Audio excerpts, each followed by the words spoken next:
It had meant to be a 5-day break on the Greek island of Hydra. When I booked the flights in April 2020 for my partner Margie and I, we had every reason to believe that the pandemic would be over by that September. How wrong we were. It was still with us, and Margie didn't think that spending 3 hours on a flight with a mask on was a fun idea. So, in the end, we agreed that I would go on my own. We didn't get to Hydra. They would have to wait for another time, but I spent 2 weeks exploring the Peloponnese instead.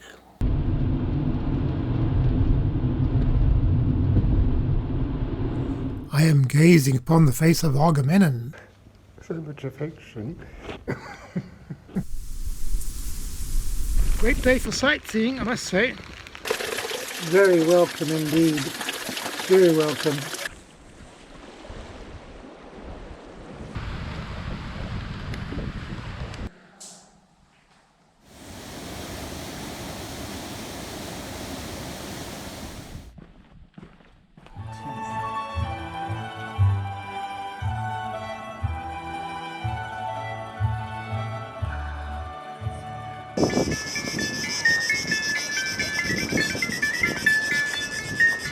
Guess what?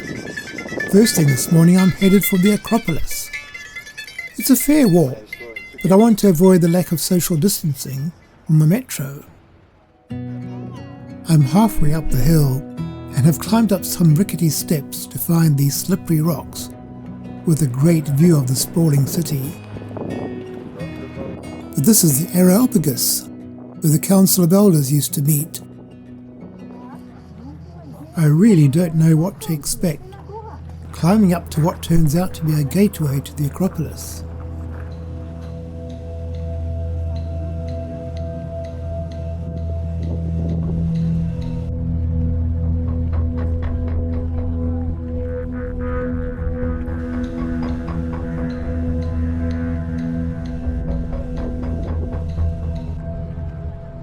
I discover that in its long history it has been a beautiful church, a magnificent mosque, and an ammunition store blown up by the Venetians. But now, everything has to be 5th century BC. It has become a symbol of the Greek nation. The Parthenon is being rebuilt for the umpteenth time since the 5th century BC. Each of the blocks strewn around here is carefully researched for its proper placement in the structure.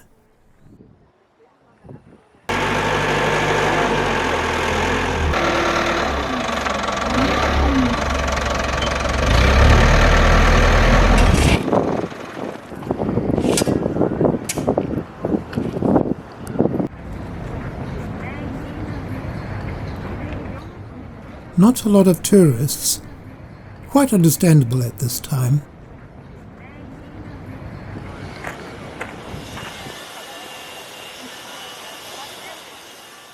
My guidebook tells me that this is the Erection, a temple to Athena and the city's original patron Poseidon, and most beautiful of all, the columns of tall maidens surrounding the porch of the caryatids. A last view of the Areopagus, where I was earlier, and then down to the Plaka neighbourhood and the Acropolis Museum, its top floor exactly in parallel with the Parthenon. Here are many of the artefacts found in the Acropolis. Those that haven't been plundered, that is, by other powers in previous centuries. Most famously and controversially, a large part of the Parthenon sculptures by Lord Elgin. I've previously visited them many times in the British Museum. In the Acropolis Museum, the missing parts are represented by plaster casts, but unlike in the British Museum, all the sculptures here are placed in relation to their original positions. I find all this quite fascinating, and wish I had more time and energy to learn more.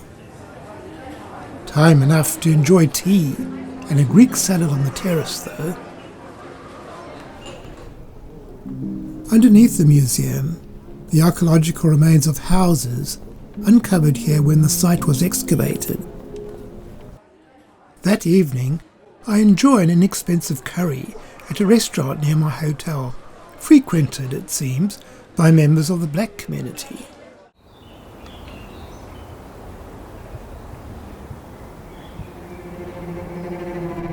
I am gazing upon the face of Agamemnon. So said archaeologist Heinrich Schliemann, who unearthed these 16th century BC treasures from Mycenae.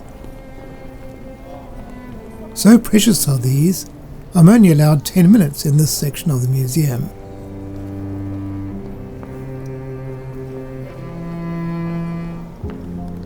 There's so much more from ancient Greece.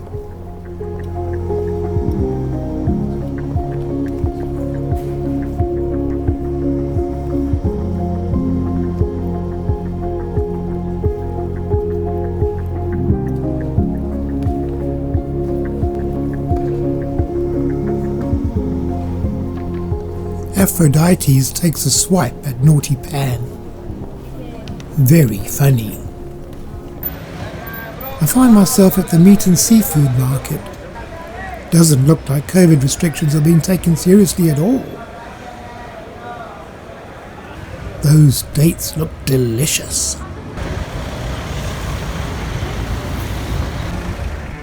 Down through the narrow streets, there's street art. And a small church. I'm heading towards the touristy Plaka district, just below the Acropolis.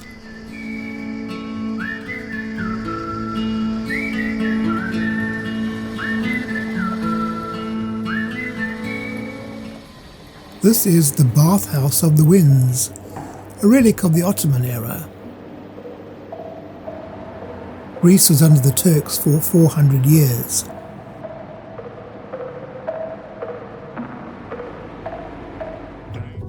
I'm visiting the Jewish museum nearby. Besides the reconstructed synagogue and the religious paraphernalia are memories of the Holocaust and how Greeks helped the Jews to escape the Nazis. A lunch of vine leaves, meat and rice. I've walked to the ancient agora, or market. Agora means open place, hence agoraphobia, fear of open spaces. Above is the Areopagus, and inevitably the Acropolis. If ever there was a Greek temple beautifully preserved, it's this one, the Hephaestion. The Stoa, faithfully reconstructed in the 1950s, the ancient shops now housing a museum. This is what the agora used to look like. These are called ostraka, names written on pottery. Whoever had the most was ostracized. Next, the Islamic Museum of Art. At the top I find a little cafe where I have delicious cake and tea and a view of the Parthenon in the distance. Back at the hotel, it seems there's a fire nearby. Oh dear. This morning I've caught a taxi to the airport. I actually have a flight booked. One of my escape plans should the UK government take Greece off the list of quarantine-free countries. But as that hasn't happened, I'm picking up a rental car and driving 150 kilometres to Mycenae in the Peloponnese. Oh no! Severe rain, thunderstorms and gale force winds are forecast. Looking cloudy, but no rain as yet. The ancient citadel of Mycenae, where all those treasures were found. I approach the Cyclopean walls, pass by Grave Circle B, and walk up to the famous Lion Gate.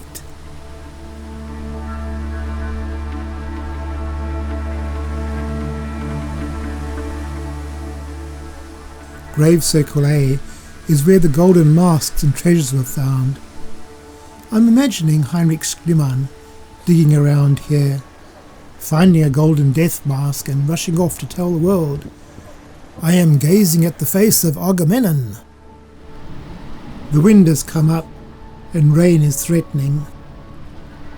There are hardly any other visitors. The atmosphere is perfect.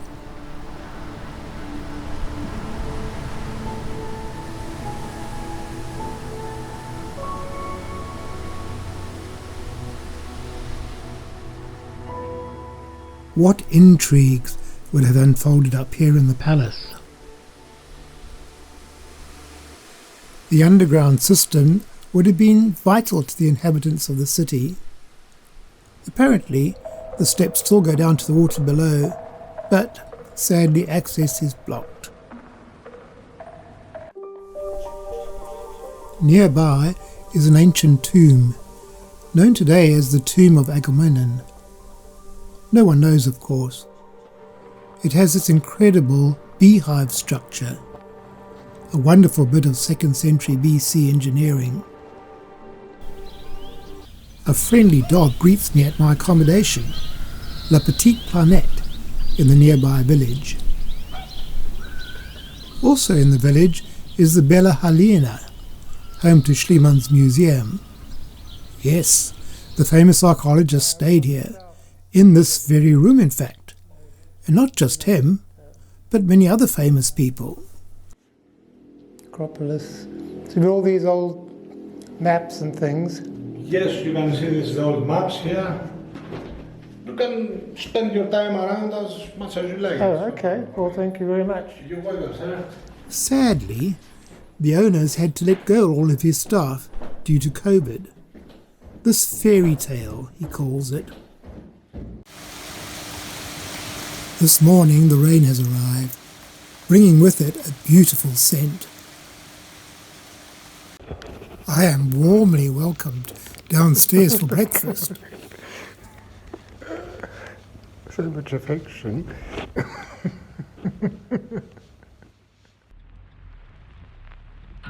First stop today is Mydia, another Mycenaean citadel in its day. My guidebook tells me nowadays it's a rather forgotten next to its more famous neighbours, but it's still worth a visit, and you will likely find yourself alone amongst its still mighty walls. It proves to be true, there is no one else around. Instead, I am surrounded by clouds.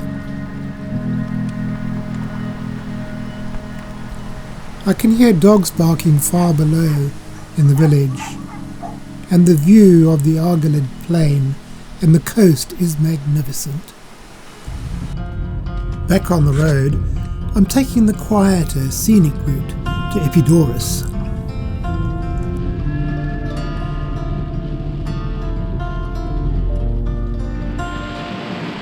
The rain is chucking it down now. Great day for sightseeing, I must say.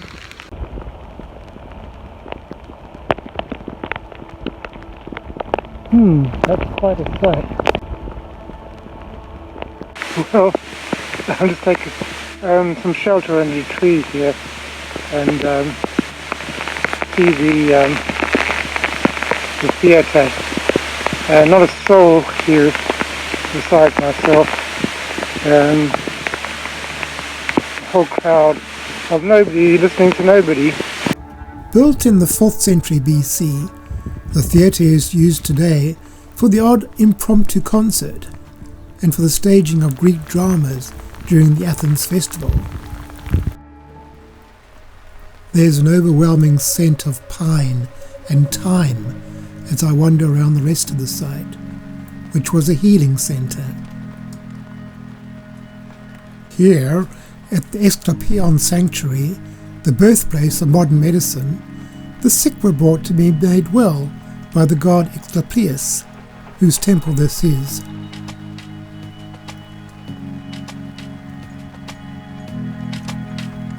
At this dormitory, they waited to be cured by the god while they slept.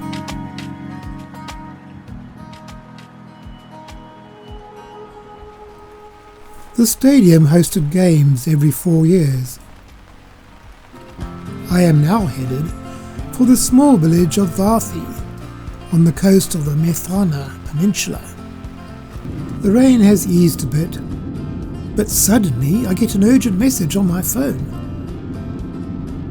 Severe weather in your area. Stay indoors. Secure your homes. My goodness. Should I be panicking?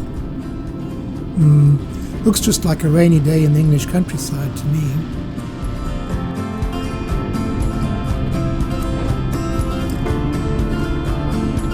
Well, here's a turn off to go around the west coast of the peninsula to Varthi.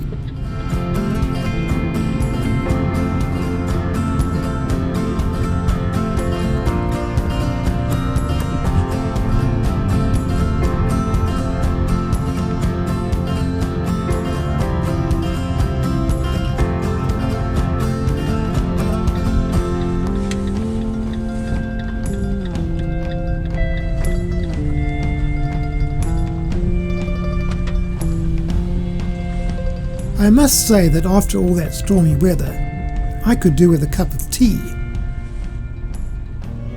And I'm not disappointed. I had a slice of panna cotta as well.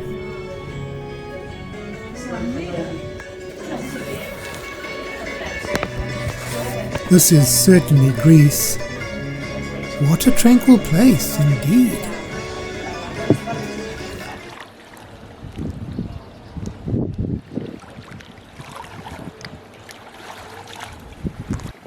On the way back from the village, I stop on the waterfront.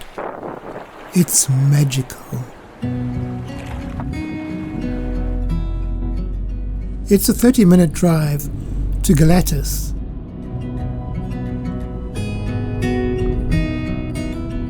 This town is the embarkation point for the island of Poros. In fact, it's only a few hundred meters across the channel.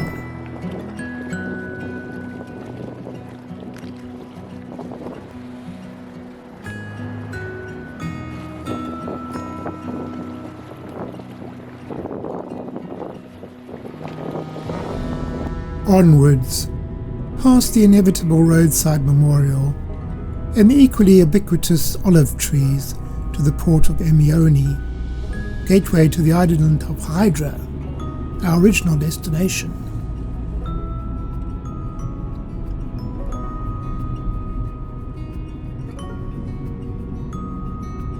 I'm going to be staying in a small resort just outside the town.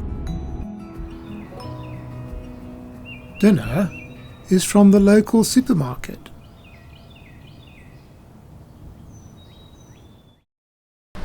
Once the capital of Greece, it's a pretty town. The sun is back with a vengeance. For most of this trip, I'm having the roads mostly to myself. I've stalled the engine. I'm now high in the mountains amongst the pine forests. They actually brought me 2 breakfasts.